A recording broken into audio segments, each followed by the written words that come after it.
If you're watching this at launch, we're live right now on Twitch, grinding out the rest of the War Bond. If you want to jump on in, links in the description and the pinned comment. Okay then, Helldivers, loads to go through today, as it seems like Arrowhead seem to have won a Game of the Year award. This one is absolutely amazing, as well as some added buffs that they didn't include in the original patch notes. We've got some stuff coming from Mr. Johan himself and your viewpoints on the brand new War Bond chemical agents. But before we get into that, we are going to have a Galactic War update and talk about the current major order. If you haven't already, smash that beautiful blue thumbs up and subscribe with post notifications turned on. It'd be greatly appreciated. And make sure you check out our sponsor, GamerSupps, the company that specializes in energy and nutrition products for gamers. Now, their products are completely sugar-free, low in calorie and keto-friendly. They come in a variety of flavors, and there's loads of accessories, snacks, and more over there as well. It's an absolute no-brainer, and if you use code CloudPlays at checkout, you'll get a cheeky discount as well. What are you waiting for? Go and check them out, link in the description. With that being said, let's see what's going on inside of Helldivers 2. So starting off, if we take a look at what's happening in game, minding my absolute pure amount of drip going on here from the current War Bond, we are going to take a look at the major order, and it is pretty damn dire. With 4 days remaining, we are currently 2 planets down. This is not a good look, and we need to be in the green most definitely, and this has got to be something which is quite difficult to do. We are so widespread right now, but when we take a look at the table itself, with 30,000 people at a quiet time period of the day, I may add, and peaks of 70 to 80,000 people, we are currently spreading out massively. We need to take out some of these planets. So what is it that we need to be doing at the moment? Well, the bug sector seems to be a good place to start, seeing as it's the easiest place to go through, but currently there are absolutely no planets that are anywhere near liberation. With such a wide spread of players, it seems like we are achieving absolutely nothing. Even over here with Cluster, the highest that we've got right now is at around 31% liberation. It's not looking too damn good. We could be taking this one here, which is the Clarel, and this was recently in a defense mission, but we're currently at 57% liberated there with only 4,000 Helldivers. So if we have a push on that, we can pull it back. But at the moment, as it stands, if we keep going the way we are, this is looking like another major order for the dumpsters.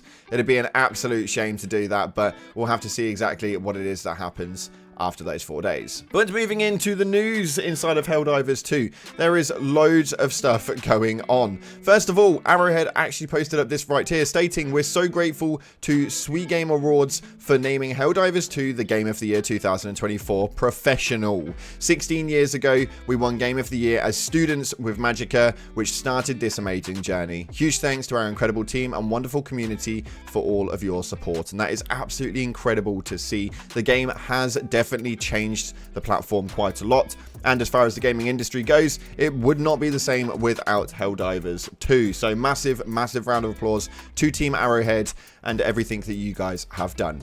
With that being said though, there were some undocumented changes that didn't manage to get through to the rankings, and we have now got some issues on those. The anti-tank mines were buffed, they forgot to include it. This right here states the explosion damage decreased from 1,000 to 800, as well as the demolition force increased from 30 to 40, stagger force from 30 to 50, the inner radius of 1.2 meters to 5 meters, and the outer radius from 6 meters to 10 meters, as well as the shockwave radius increased from 9 meters to 14 meters. Essentially stating that they are causing a little less damage, but they are going to hit so much further widespread, it's going to be amazing. And they're already talking about the next patch. That's right here. Somebody stated, "Is there any plans on buffing jetpack cooldown next patch, or is it off the table?" And Johan responded with, "We are looking at the jump pack next patch," with a wink face. So hopefully this next patch should well do the same thing, but for the weapons that we haven't had buffs on. But again, that's not written in stone. We're going to have to wait and see exactly what it is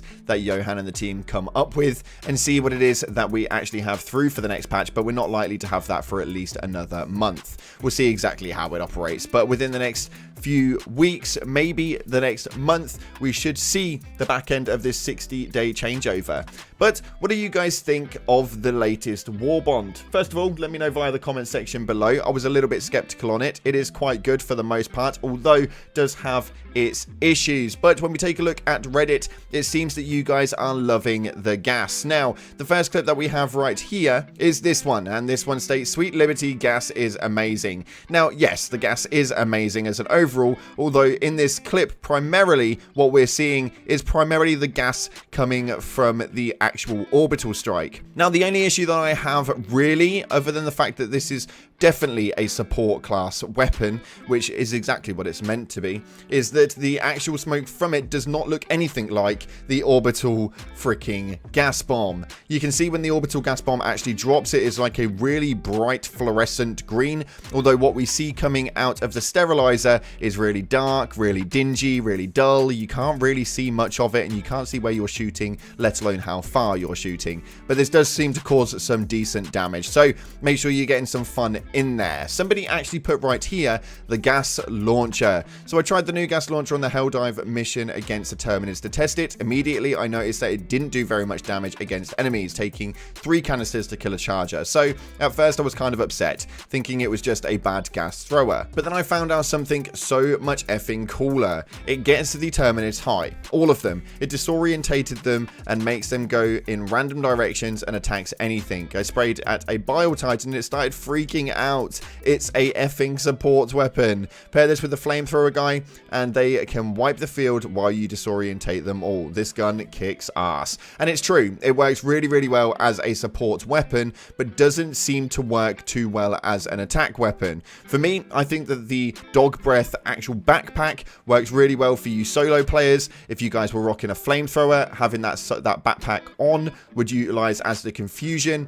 whilst you could deal the damage. And if you have obviously got a team of friends, making sure one of you guys has the gas thrower and the other one has the flamethrower, you guys are going to cause ultimate carnage. But something that you guys are all leaning into right now is a specific helmet that everybody seems to be enjoying. This one right here says it quite nicely. Look at this thing. Everybody seems to be rocking it. There are completely a ridiculous amount of people that are all owning this one right now, so we have to get on board. But it states right here, my god, this helmet and armor is so cool. I don't want to play with you anymore. Now, I do really enjoy the red beret, but it is quite a cool armor set to say the least. And with the new additions to the passive in it, it means that you guys are going to be able to have a load of fun with the gas right now with an 80% reduction in gas damage. And not only that, it seems that Arrowhead have got a little bit cheeky with the descriptions on it, and maybe you need to read some more of these next time you go to purchase. But it states right here that AF-52 lockdown armor, which is the brand new one inside of the store, heavily layered to protect against ocular blistering, subdermal liquefaction, and gastrointestinal shattering. This armor is a testament to the power of iterative improvements based on user feedback. I absolutely love this. This is absolutely hilarious, and they are really leaning into it. And finally, we have got that Arrowhead that we love back. But one thing that you guys can now do using the emote wheel is hilarious. Now, this is a glitch that I can get behind rather than the ones that we've had, but this right here is the emote wheel glitch that enables you to fly if you hit it at the right point, because the animation does not result for gravity. So you guys can just mess around floating around the map if you so please. It is a very funny glitch and something that we really needed inside of the game. It may not be a big deal to most, but with so many bad glitches involved, there are always a want for those funnier glitches such as this one right here. So use, abuse, and enjoy. We're going to dive into the final comments from the previous video. Let's see what it is that you guys said inside of the previous video, which seemed to absolutely love, I may add. Somebody states right here, really hope they keep moving in the right direction. When this game is fun, nothing else compares. And I think that they nailed that one down to the absolute ground and spoke really, really well of it. And for those of you guys who were talking about the DPS of the sterilizer, this right here actually tells us exactly what we need to know. I think it's funny people are forgetting the sterilizer has a corrosive trait, which means it reduces armor values. It isn't supposed to be a DPS weapon, it's a debuff weapon. Comparing it to the fire isn't quite fair. They are different damage types with different effects. They are different damage types with different effects. My only problem is actually Crazy Mr. Pips worded it perfectly to me. He turned around and stated that you have to compare this with other weapons, because if this is going to take a slot instead of other weapons, then you need to make sure that it's going to be effective. So yes, it is a debuff, but it is not a big enough debuff that you guys are going to be able to kill things quicker than if you were just to take your flamethrower. So it is a bit difficult, and they are going to have to tweak some things. But one thing that they would need to tweak, and I think would be an amazing addition right here, is they should make the gas and fire play off of each other. Make the gas flammable. That would be absolutely incredible, and I would really, really love to see that. Flammable gas, that would be such a cool way to interpret the big movement between the two elements. I think it'd be amazing. Let me know what you guys are thinking, but unfortunately that's all we've got time for today. Thank you so much again for watching, guys. If you haven't already, like, subscribe, appreciate your faces. I'll see you in the clouds.